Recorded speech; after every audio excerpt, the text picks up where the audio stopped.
Maratha reservation का issue है फडणवीस जी, आजकल क्या होता है कि पोस्ट ट्रूथ का जमाना है। सच्चाई क्या है ये एक रील में सीमित हो जाती है, एक 10 सेकंड के रील में या 1 मिनट के यूट्यूब वीडियो में सच्चाई सीमित हो जाती है। कोई अगर कहे कि देवेंद्र फडणवीस जिम्मेदार है मराठा रिजर्वेशन नहीं देने के लिए, तो बहुत कम लोग हैं जो इस इशू को गहराई में देखेंगे, पढ़ेंगे, समझेंगे। क्या ये मैटर सब जुडिस है, इसमें लिमिटेशन क्या है, ओबीसी कोटा से निकाल के देना पड़ता है। एक तरह से हवा बन जाता है, इशू बन जाती है, कैंपेन बन जाता है। तो अभी लोग कह रहे हैं कि मराठा रिजर्वेशन इशू को अर्जेंटली देवेंद्र फडणवीस को ठीक करना पड़ेगा चुनाव से पहले, नहीं तो नतीजे अच्छे नहीं होंगे। और आपको पता भी है आपके जो प्रतिद्वंदी है वो कुछ भी कहते हैं और इसकी कोई वैलिडेशन नहीं है। तो आप इस इशू को कैसे देख रहे हैं? Is it a political hot potato for you? देखिए, मैं पहली बात तो ये कहता हूं कि मराठा रिजर्वेशन की बात शुरू हुई 1982 में, और 1982 में अन्ना साहब पाटिल करके एक मराठा लीडर थे, वो एमएलए थे।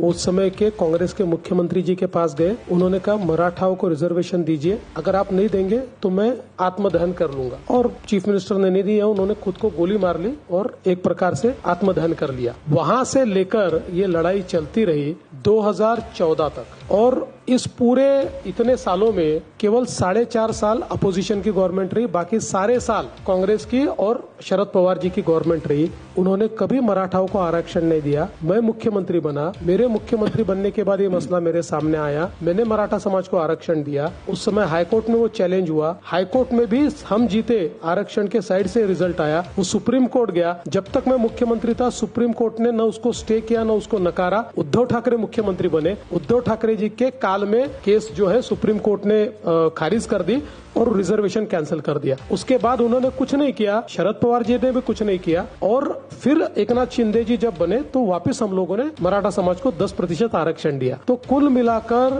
4 बार शरद पवार जी ये मुख्यमंत्री बने, तब से ये मांग थी कि मराठा समाज को आरक्षण मिले। कभी भी शरद पवार जी ने उनको आरक्षण नहीं दिया। और जहां तक मराठा शरद पवार मराठा रिजर्वेशन पे सीरियस नहीं है, सीरियस नहीं, वो तो खिलाफ है। उन्होंने कई बार बोल दिया मराठाओं को आरक्षण की आवश्यकता नहीं। अब तो पॉलिटिक्स के लिए कह रहे हैं वो, और फिर भी कैसा कहते हैं, जो उपोषण कर रहे हैं, जो अनशन कर रहे हैं, उनकी मांग तो सही है, लेकिन इसको ऐसा नहीं करना चाहिए, वैसा नहीं। इसीलिए मैंने बहुत स्पष्ट शब्दों में वो मिस्टर जरांगे पाटिल जो मराठा लीडर है और जो अनशन कर रहे हैं, मैंने उनको इतना ही कहा है कि भाई आप कह रहे हो ना भारतीय जनता पार्टी या देवेंद्र फडणवीस जिम्मेदार है, तो मेरा आपको इतना ही निवेदन है कि शरद पवार जी से आप लिख कर लीजिए कि भाई उनकी सरकार आएगी तो मराठा समाज को ओबीसी में आरक्षण देंगे, लिख कर ले लीजिए और उनका साथ दे दीजिए, उनको आप सपोर्ट दे दीजिए। शरद पवार लिख कर देने को तैयार नहीं है। जब शरद पवार जी से सवाल पूछा तो शरद पवार जी मुकर गए। शरद पवार जी ने तो ऐसा उत्तर दिया, मैं भी नहीं समझा और कोई भी नहीं समझा। उन्होंने तीसरे जवाब दे दिया, और फिर उनके पार्टी के अध्यक्ष जयंत पाटिल को पूछा